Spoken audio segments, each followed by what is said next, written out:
Warahmatullahi wabarakatuh.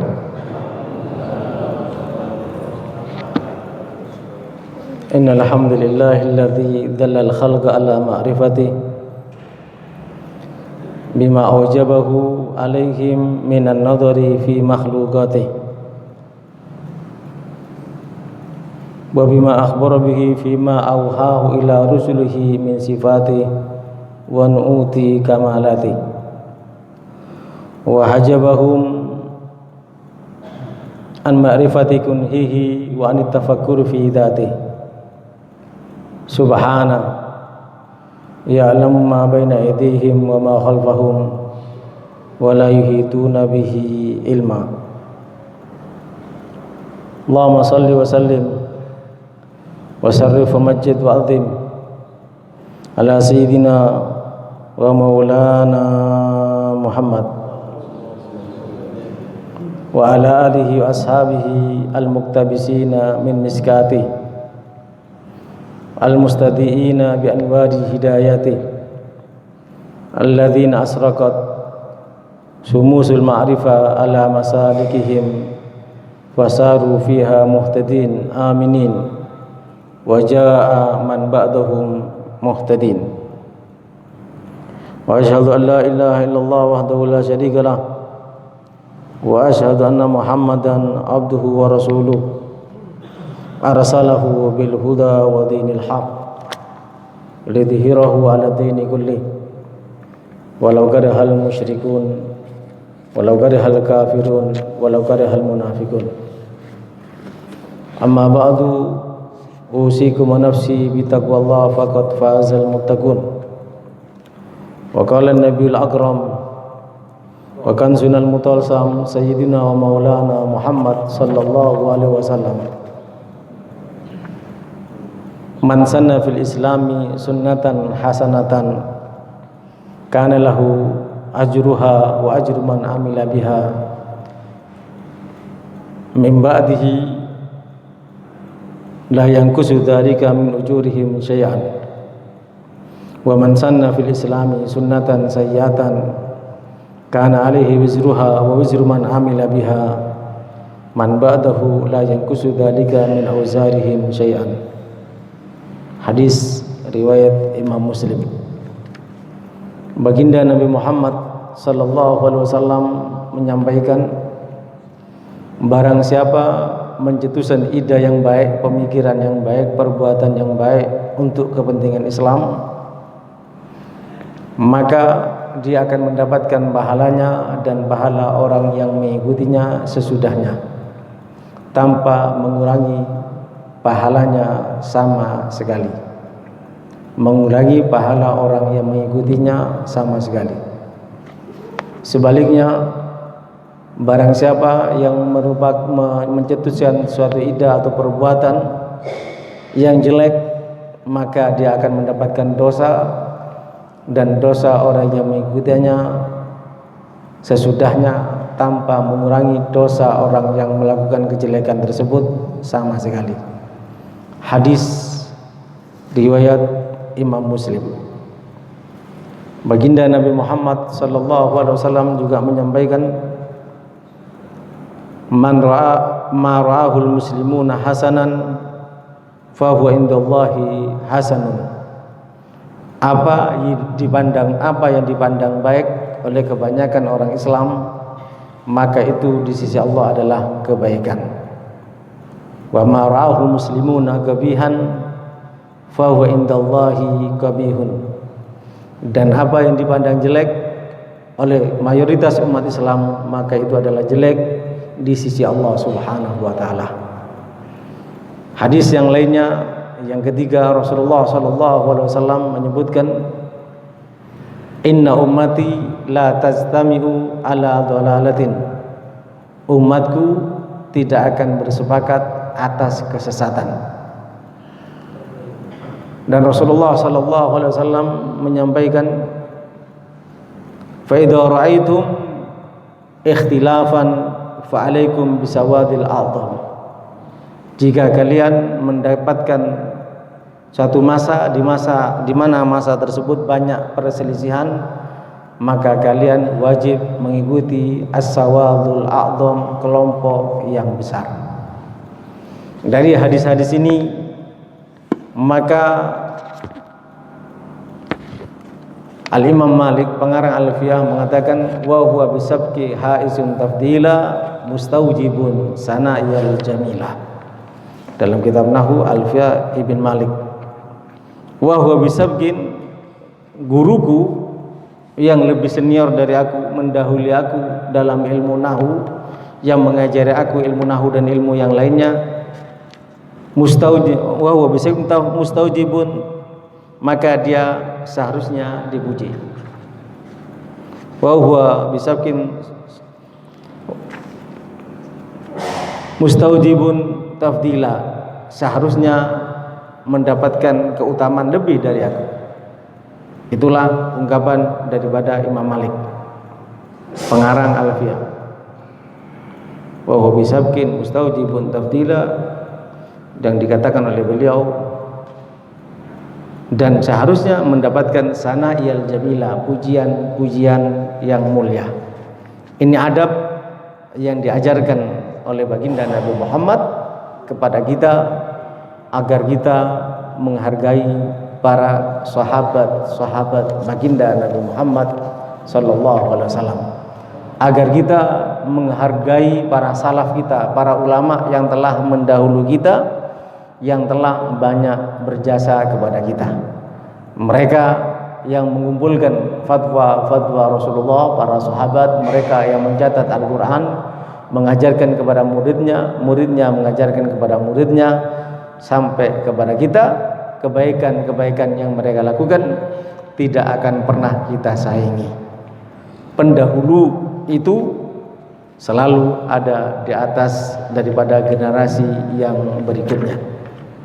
Sebagaimana yang disampaikan tadi, kalau kamu melihat perselisihan yang banyak, kamu melihat banyak pendapat-pendapat yang berselisih, berbeda satu sama lain, maka ikutilah as-sawadul a'dham, kelompok yang paling besar. Kelompok yang paling besar bagaimana?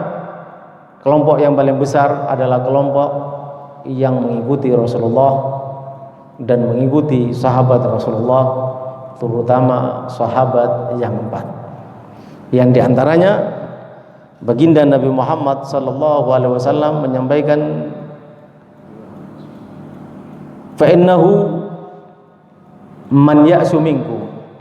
Dalam potongan hadis Rasulullah menyampaikan, sesungguhnya siapapun di antara kalian yang hidup, fasayara ikhtilafan katsira, maka dia akan melihat perselisihan yang banyak, perbedaan yang banyak.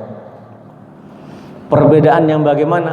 Perbedaan pendapat dan pemikiran. Kalau hal semacam itu bisa terjadi, bagaimana cara kita bersikap? Baginda Nabi Muhammad sallallahu alaihi wasallam mengajarkan kepada kita, fa alaikum bisunnati wa sunnatil khulafa'ir rasidin al-mahdiyyin. Maka kalian tatkala hidup di akhir zaman dan banyak pendapat-pendapat yang berbeda-beda, maka kalian wajib mengikuti sunnahku dan sunnah khulafa'ur rasidin yang telah mendapatkan petunjuk dan hidayah dari Allah Subhanahu wa taala. Rasulullah tidak saja mengatakan ikuti mereka para sahabat, terutama yang 4 al-khulafa'ur rasidin, tapi Rasulullah juga menyampaikan addu 'alaiha bin nawajid. Sunnah Rasulullah, sunnah pemikiran dan perbuatan para sahabat, addu 'alaiha bin nawajid, gigitlah dengan gigi gerahammu. Artinya pegang eratlah, janganlah kamu sampai lepas dari ajaran-ajaran mereka. Ini yang disampaikan oleh baginda Nabi Muhammad sallallahu alaihi wasallam. Berdasarkan ini semua, dengan berkembangnya zaman, maka berkembanglah cara pemikiran dalam memahami ilmu agama. Sehingga kalau dulu kata Imam Ghazali, orang beriman itu cukup meyakini, mengucapkan la ilaha illallah Muhammadur Rasulullah. tiada Tuhan selain Allah dan Nabi Muhammad utusannya, cukup. Tapi perkembangan zaman, perkembangan pemikiran, apalagi banyak orang-orang mempelajari teologi selain Islam, keyakinan selain Islam, pemikiran-pemikiran orientalis, maka mereka perlu membentengi cara mereka berpikir dengan ajaran-ajaran agama. Dan untuk pemikiran-pemikiran tersebut, alhamdulillah ulama kita, salaf kita telah mewariskan kepada kita yang bernama kitab Ihya Ulumuddin. Itu adalah benteng kita. Kadal ihya'u ayyakuna Qur'anan. Hampir saja ihya itu menjadi Al-Qur'an. Artinya terjemah daripada Al-Qur'an. Pemikiran yang disampaikan oleh para ulama, para sahabat yang bersumber dari Allah dan dari Nabi Muhammad adalah tertuang secara keseluruhan pemahamannya dalam kitab Ihya. Ini yang harus kita fahami dan kita yakini. Karena kalau tidak, kita menyimpang dari semuanya itu, ajaran para salaf kita, ajaran Rasulullah, ajaran sahabat, maka kita akan terjerumus dalam kesesatan. Dan di sini yang ingin saya sampaikan pada kesempatan di pagi hari yang mulia ini, maka ulama kita menjadikan bid'ah itu terbagi beberapa bagian. Ini pemikiran Imam Syafi'i dan ini pemikiran para ulama-ulama terdahulu, diambil dari perbuatan-perbuatan para sahabat, diambil dari apa yang pernah disampaikan oleh baginda Nabi Muhammad sallallahu alaihi wasallam. Oleh sebab itu, yang pertama, bid'ah itu adalah merupakan fardhu ain. Jadi saya ulang kembali, kalau kemarin secara ringkas bid'ah itu ada dua, tapi sekarang menurut Syekh Muhammad An-Nawawi Al-Bantani, beliau mengatakan bid'ah itu, dan ini disepakati oleh para ulama, diikuti oleh para ulama kita, bid'ah itu ada 5. Bid'ah yang pertama adalah bid'ah fardhu ain, bid'ah yang tidak bisa ditinggalkan. Apa bid'ah fardhu ain? Bid'ah fardhu ain adalah bid'ah yang berdalilkan dalil Al-Quran dan As-Sunnah, dan itu merupakan fardhu ain. Artinya fardhu ain, kewajiban atas setiap muslim. Kalau dalam kitab-kitab maulid disebutkan, yang diantaranya juga menyebutkan anajiluhum fi sudurihim, Injil artinya Quran. Ciri umat Nabi Muhammad, Quran ada di hati mereka, ada di otak mereka, ada dalam pemikiran mereka, baik hafalan atau pemahaman, maka berarti memahami Al-Quran adalah merupakan kewajiban. Membaca Al-Quran juga merupakan kewajiban. Bahkan membaca suratul Fatihah merupakan rukun daripada sholat. Dengan demikian, karena membaca Al-Quran itu merupakan kewajiban, maka mencatat dengan rapi Al-Quran itu adalah fardhu ain. Sebagaimana fardhu ainnya setiap muslim wajib membaca Al-Quran. Demikian juga pencatatan syariat, pemahaman tentang ilmu agama yang ada dari Al-Quran, yang ada dalam Al-Quran dan Al-Hadis, dan dikembangkan oleh para sahabat, dikembangkan oleh para tabi'in, agar pemikiran tersebut tidak hilang, maka merupakan kewajiban untuk mencatatnya. Oleh sebab itu dikenal ada kitab-kitab fikih, itu fardhu ain untuk mencatatnya. Kenapa demikian? Agar orang tidak menyimpang dalam memahami Al-Quran. Karena itu adalah merupakan fardhu ain, kewajiban setiap individu. Dengan demikian mencatat Al-Quran dan mencatat syariat atau pemahaman yang ada dalam Al-Quran dan Al-Hadis serta pengembangannya merupakan fardhu ain juga. Kalau tidak dicatat, maka akan hilang dengan sendirinya. Fa inna tabligh liman ba'dana minal qurun wajib ijma'an. Menyampaikan syariat, mengajarkan Al-Quran kepada generasi sesudah kita adalah wajib secara ijma'. Oleh sebab itu mencatatnya itu adalah merupakan kewajiban. Bagaimana kita akan mengajarkan kalau kita tidak mencatatnya? Dan mengabaikan semuanya itu adalah haram. pada masa Nabi tidak ada namanya pencatatan Al-Quran menjadi satu mushaf yang dikenal sekarang mushaf Utsmaniyah yang dicatat pada masa Sayyidina Abu Bakar As-Siddiq, di mana Abu Bakar As-Siddiq mendapat dorongan dan pemikiran dari Sayyidina Umar Ibn Khattab untuk mencatat Al-Quran. Dan pada waktu itu Sayyidina Abu Bakar menolak sebetulnya, tapi setelah disampaikan alasan-alasan tentang bahayanya kalau tidak dicatat Al-Quran, maka Sayyidina Abu Bakar menerima pemikiran Sayyidina Umar. Dan dengan generasi khalifah sesudahnya, yaitu Umar, berlanjut kepada Sayyidina Utsman, banyak hal-hal yang ada dalam Al-Quran, beberapa ayat yang ada dalam Al-Quran, cara orang-orang itu meriwayatkan beberapa riwayat, sehingga dipilihlah riwayat Al-Mu'tabarah yang dikenal qiraa'ah sab'ah, yang tidak bisa diganggu gugat, yang merupakan riwayat qat'i, riwayat yang mutawatir. Quran itu per huruf per ayat mutawatir. Artinya mutawatir, cara periwayatannya tidak mungkin terjadi kebohongan karena jumlah orang yang meriwayatkan sangat banyak, sehingga mengingkari al-mutawatir dari Al-Quran ataupun dari hadis mutawatir adalah bisa menjadikan kita murtad. Itulah Al-Quran, itulah jaminan dari Allah, inna nahnu nazzalna dzikra wa inna lahu lahafidun. Kami Allah yang menurunkan Al-Quran dan kami Allah yang akan menjaga Al-Quran, dengan cara Allah menggerakkan Sayyidina Umar, menggerakkan Sayyidina Abu Bakar, menggerakkan Sayyidina Utsman untuk mencatat secara rapi. Kalau tidak mungkin kita membaca Al-Quran. Al-Quran yang begitu rapi, dicatat dengan rapi, itu pun kita ada hatam-hatam. Kalau sahabat, saya ulang kembali, kalau sahabat 1 bulan minimal, bahkan 7 hari kadang-kadang minimal, mereka menghatamkan Al-Quran bukan dengan membaca di luar sholat, tapi menghatamkan di malam hari pada saat mereka sholat. Sehingga dengan demikian, saya ulang kembali, merupakan kewajiban pencatatan syariat, pencatatan Al-Quran adalah fardhu ain. Karena itu harus kita amalkan dan harus kita ajarkan kepada anak cucu kita, dan mengabaikan adalah haram. Bid'ah yang kedua, dan itu dilakukan oleh sahabat, bid'ah yang kedua merupakan fardu kifayah. Apa bid'ah yang merupakan fardu kifayah? Yaitu menyibukkan diri dengan ilmu-ilmu yang bertalian dengan Al-Quran, ilmu bahasa Arab, Al-Arabiyah, ilmu nahu, ilmu sorof, ilmu sastra bahasa Arab yang dikenal ilmu al-ma'ani, al-bayan, dan al-badi. Itu adalah fardu kifayah.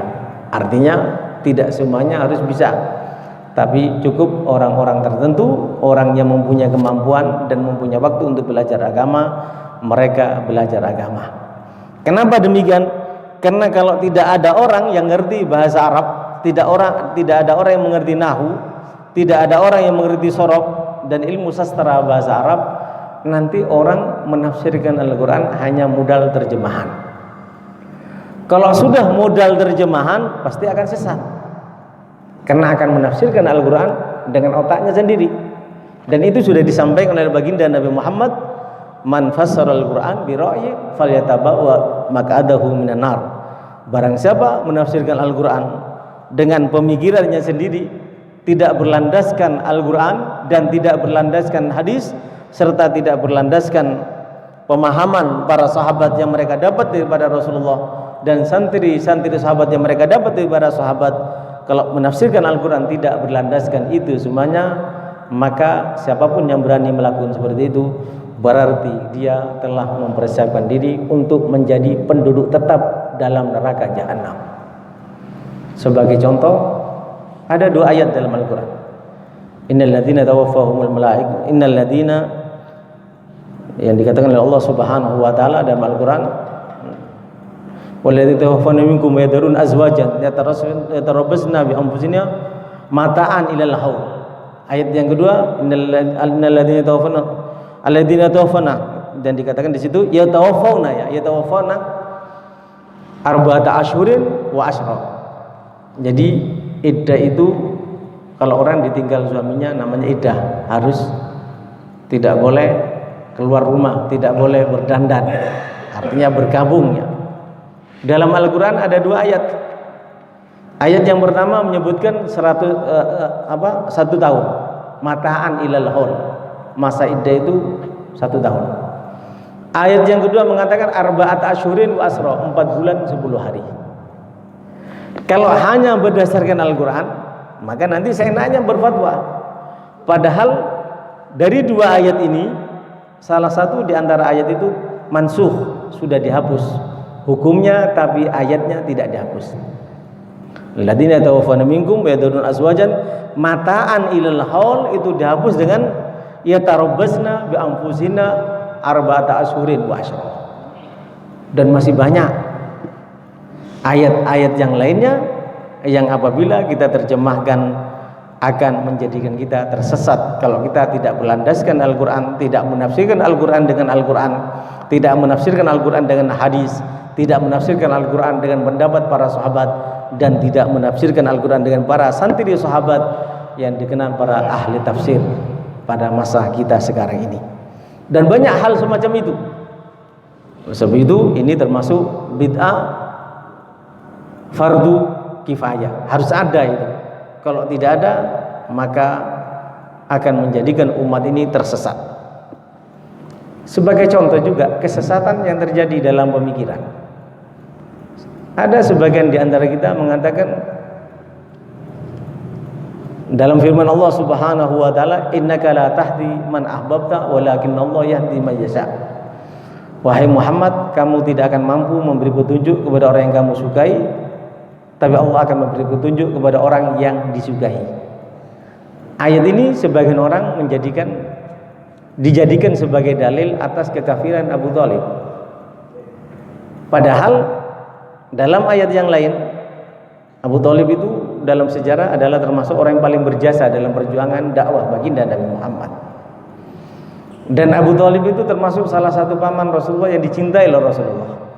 Dalam surah Al-Mujadalah Allah menjelaskan, la tajidu qauman yu'minuna billahi wal yawmil akhir yawaduna man haddallaha wa rasulah. Kalian tidak akan mendapatkan orang yang beriman kepada Allah dan hari kiamat mencintai orang yang memuji Allah. Kalau Nabi Muhammad mencintai Abu Thalib, berarti Abu Thalib tidak memuji Allah. Itu pertama. Yang kedua, Allah menyampaikan kamu tidak akan mampu memberi petunjuk, tapi Allah yang akan memberi petunjuk terhadap siapa yang dicintainya. Dan Allah sudah menyampaikan dalam Al-Quran, lahum ma yastahuna inda rabbihim. Para kekasih Allah, apalagi Nabi Muhammad, apa yang mereka inginkan Allah akan memberikan, termasuk keimanan Abu Thalib.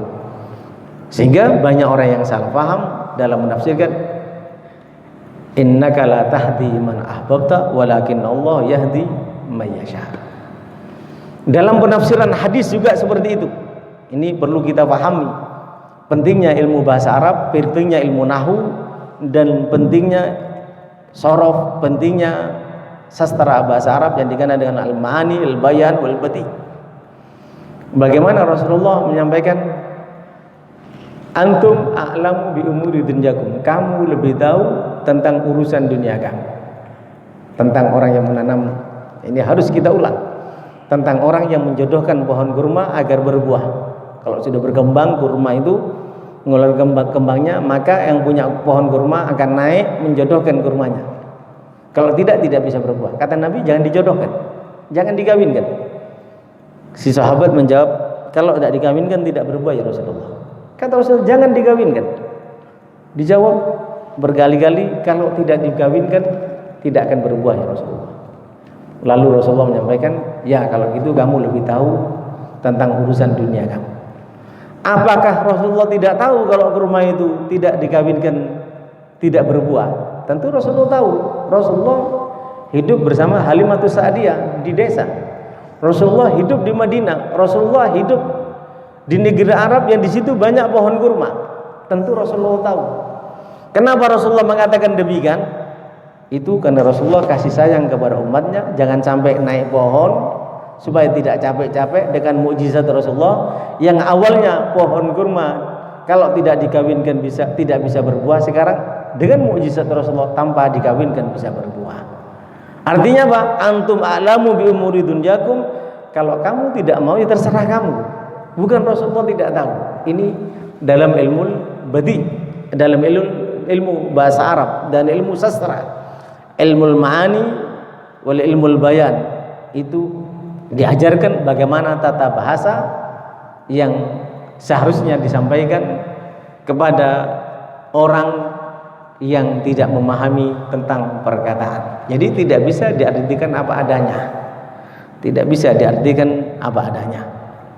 Ini fardu kifayah. Demikian juga penulisan tentang akidah yang bertalian dengan tauhid, bertalian dengan fikih, dan juga pencatatan akidah. Kenapa kita baca 1 bulan 1 kali dalam majelis ini Mujazul Kalam? Karena itu juga merupakan fardu kifayah. Jadi merupakan fardu kifayah, ada orang yang menguasai dan menyampaikan kepada umat agar umat tidak terjebak dengan faham-faham yang sesat. Seperti faham Qadariyah. Dia mengatakan terserah Allah, kalau Allah takdirkan masuk surga, masuk surga. Tidak beramal, tidak apa-apa, menyandarkan diri kepada Allah Subhanahu wa taala. Ini akidah Qadariyah. Ada akidah Jabariyah. Semuanya itu tergantung kita. Apa yang kita lakukan baru Allah takdirkan. Seakan-akan kalau saya minum kopi, belum tentu Allah takdirkan. Tatkala saya minum, Allah baru menakdirkan. Jadi seakan-akan keinginan Allah tergantung kepada keinginan kita. Ini juga akidah yang sesat. Juga akidah Murji'ah. Demikian juga akidah Mujassimah yang mengatakan Allah bertubuh. Ya. Akidah Mujassimah itu Ar-Rahman al-Istawa yang dianut oleh orang-orang Salafi Wahabi, ya, mengatakan Allah itu bertubuh. Itu adalah akidah yang sesat. Demikian juga Murji'ah yang mengatakan yang penting beriman, maksiat sebesar apapun tidak ada masalah. Annahu la yadurru ma'al iman maksiyah. Ini juga akidah yang sesat. Dan akidah-akidah yang lainnya. Oleh sebab itu kita baca kitab Mujazul Kalam, Syarah Aqidatul Awam, dalam rangka untuk mengamalkan fardu kifayah. Di zaman Nabi tidak ada pelajaran seperti ini.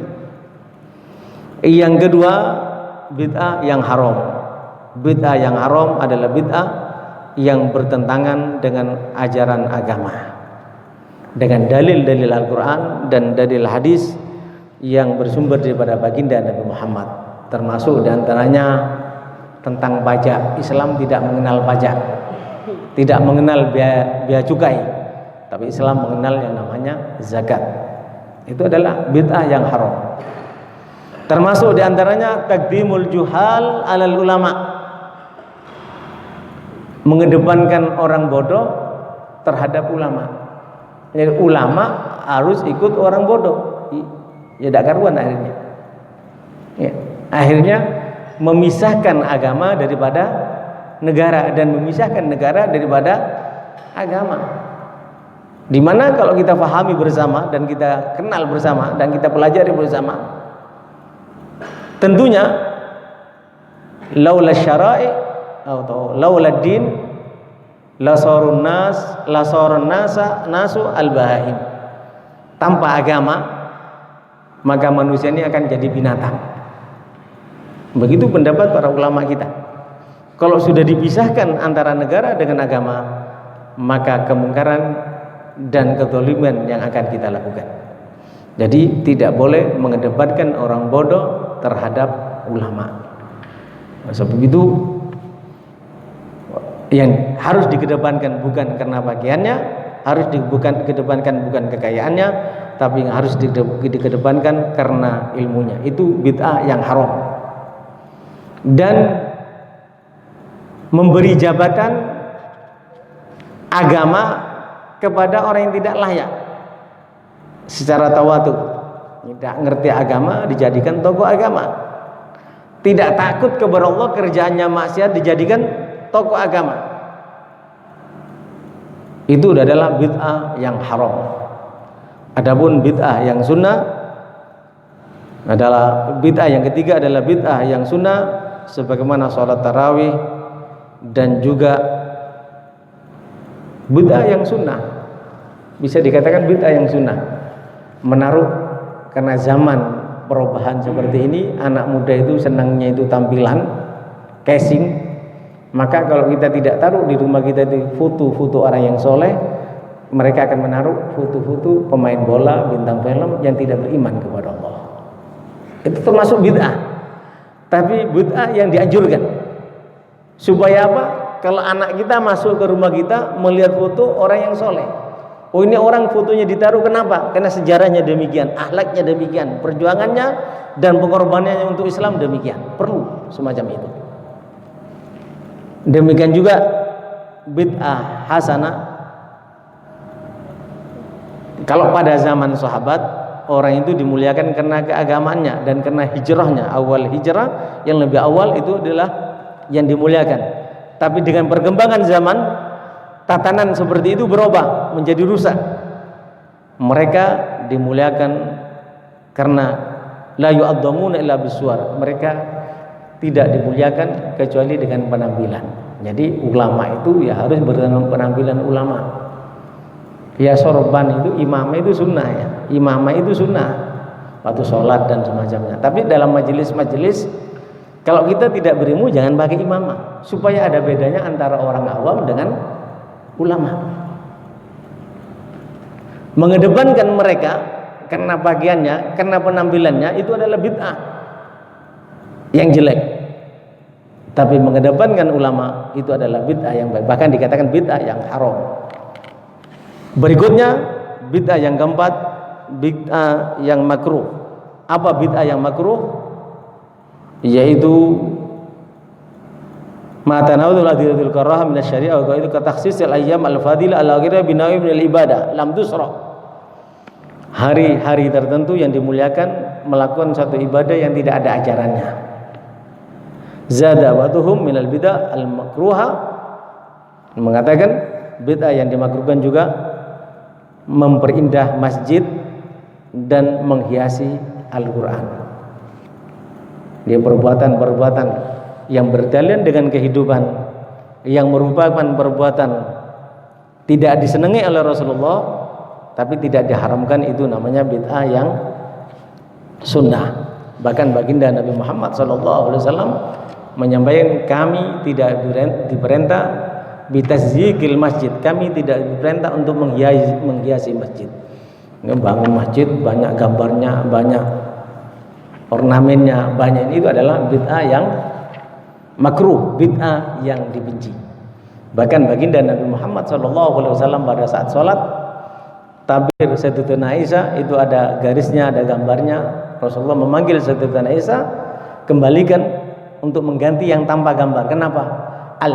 Al-hadni fi sholati, al-hadni fi sholati, karena gambar-gambar ini, tabir ini melalaikan aku dalam sholatku. Jadi itu yang disampaikan oleh para ulama kita. Adapun bid'ah yang keempat, bid'ah yang mubah, seperti adanya ajakan, ya, gilingan untuk berbahalus makanan, kehidupan yang dipermudah seperti pada masa kita sekarang, ya, adanya HP, ya. Tapi HP itu seperti pisau, ya, mempunyai sisi yang tajam yang apabila digunakan untuk menyakiti, menusuk saudaranya adalah haram. Tapi tatkala digunakan untuk kebutuhan memasak, mengiris bawang dan yang lainnya, maka menjadi baik. Namun anak-anak kita tidak boleh kita lepaskan pegang HP begitu saja, apalagi ada paketannya, karena sekali pencet tombolnya di situ akan muncul, kalau buka internet, hal-hal yang tidak disukai oleh Allah Subhanahu wa taala. Dan itu kelak pada hari kiamat akan kita dimintai pertanggungan jawab. Jadi orang tua itu tetap akan menjadi penanggung jawab atas perbuatan anaknya. Termasuk bid'ah yang mubah, seperti sekarang makanan yang bermacam-macam, kuliner ya, termasuk bid'ah yang mubah. Pernah terjadi para ulama itu lengan bajunya itu kalau ulama lebih besar, menjadikan jadi mubah. Juga atrofiyadil gamis, ujung gamis ya, pakai manset dan yang lainnya, itu mubah. Dan yakhtaliful ulama fi dzalik fa yajaluhu ba'dhum makruhan wa ba'dhum sunnah. Kalau untuk pakaian ulama supaya dikenal sebagai ulama, sebagian mengatakan makruh, sebagian mengatakan sunnah. Sebagian mengatakan makruh, sebagian mengatakan sunnah. Tapi tadi itu yang perlu kita ingat. Jangan di majelis-majelis kita berpakaian seperti pakaian ulama kalau kita tidak punya ilmu. Berikutnya, wa kadzalikal musafa ba'da salatil asr was subuh ala ma qala Ibnu Abdus Salam. Aida safa man ma'hu qablaha amma man laysa ma'hu qablaha fa musafahatuhu mandubah. Berjabatan tangan setelah salat subuh atau setelah salat asar atau setelah salat 5 waktu. Sudah jabatan tangan, habis salat jabatan tangan lagi. Itu bid'ah yang mubah. Tapi kalau tidak, pada saat bertemu tidak berjabatan tangan, sunnah berjabatan tangan. Rasulullah menyampaikan, apabila dua orang muslim berjumpa, fayatasafahani, lalu berjabatan tangan, pada saat berjumpa pertama kali, maka dia tidak akan melepaskan tangannya dan tidak akan berpisah dengan saudaranya, kecuali pada saat melepaskan tangannya dan berpisah dengan saudaranya, dua orang yang bersaudara sesama muslimnya ini yang berjabatan tangan, dua-duanya dosanya diampunkan oleh Allah Subhanahu wa taala. Apalagi pada saat kita wirid ya, seperti sholat subuh ataupun sholat maghrib seumpamanya. Ada bacaan-bacaan yang kita harus fokus, seperti la ilaha illallah wahdahu la syarikalah dan seterusnya, itu dibaca 10 kali. Barang siapa yang membaca itu mendapatkan pahala seperti memerdekakan budak yang diantaranya dari Bani Hashim atau dari keturunan Nabi Ibrahim, Bani Ismail. Di antaranya Bani Ismail itu adalah Rasulullah. Artinya pahala membaca la ilaha illallah wa la syarika lahu dan seterusnya itu sangat besar pahalanya. Pada saat kita membaca seperti itu, assalamualaikum warahmatullah, assalamualaikum warahmatullah, terutama setelah subuh dan maghrib, lebih baik kita fokus. Kalau kita mau salaman setelah itu. Bahkan dianjurkan juga kakinya jangan dirubah daripada posisi sholat. Begitu yang diajarkan oleh baginda Nabi Muhammad sallallahu alaihi wasallam. Dan di sini wa kaunuha khassaha bi ba'dil ahwal wa farata fi aktsariha la yukhriju dalikal bad an kaunihi masyru'ah. Namun secara hukum, secara agama tidak bisa dikatakan salaman setelah sholat itu adalah sesat, seakan-akan melakukan perbuatan yang haram, seakan-akan kalau bersalaman berjabatan tangan setelah sholat seperti kita menyentuh babi najis mual atau tidak. Karena pada dasarnya berjabatan tangan itu adalah dianjurkan dan bisa melebur dosa, dan itu adalah ajaran baginda Nabi Muhammad SAW dan diajarkan oleh para ulama kita, para salaf kita. Pada saat kita berjabatan tangan kepada orang tua, kepada orang yang kita hormati, atau kita berjabatan tangan dengan anak kita, hendaknya tangan kita berikan supaya dicium agar hatinya bisa menjadi luluh. Begitu ajaran baginda Nabi Muhammad sallallahu alaihi wasallam. Mudah-mudahan apa yang kita pelajari, yang kita kaji pada saat ini, pada pagi hari ini, insyaallah bisa membuka wawasan kita dalam berpikir, dan kita menjadi pengikut baginda Nabi Muhammad, pengikut para sahabat, pengikut para ulama tabi'in yang sudah jelas kata Ibnu Malik wa huwa bisabkin haisun tafdila mustaujibun sana'iyal jamila. Mereka para pendahulu kita, para ulama kita, merekalah yang mendahului kita dengan kemuliaan, yang telah meraih kemuliaan dan keagungan, dan mereka seharusnya kita puji dan kita ikuti. Mudah-mudahan kita menjadi pengikut mereka sehingga kita dikelompokkan dalam kelompok mereka dan diwafatkan dalam keadaan husnul khatimah. Ya Allah, bihayallah, bihayallah, bihayallah, husnul khatimah. Ya Allah, bihayallah, bihayallah, bihayallah, husnul khatimah. Ya Allah, bihayallah, bihayallah, bihayallah, husnul khatimah. Bijahi tahar rasul jud rabbana bil qabul wa hab lana kullasul. Rabbi istajib li amin. Rabbi fanfa'na bi barakatihim. Rabbi fanfa'na bi barakatihim wahdinal husna bi hurmatihim wa amithna fi tariqatihim wa mu'afati minal fitani.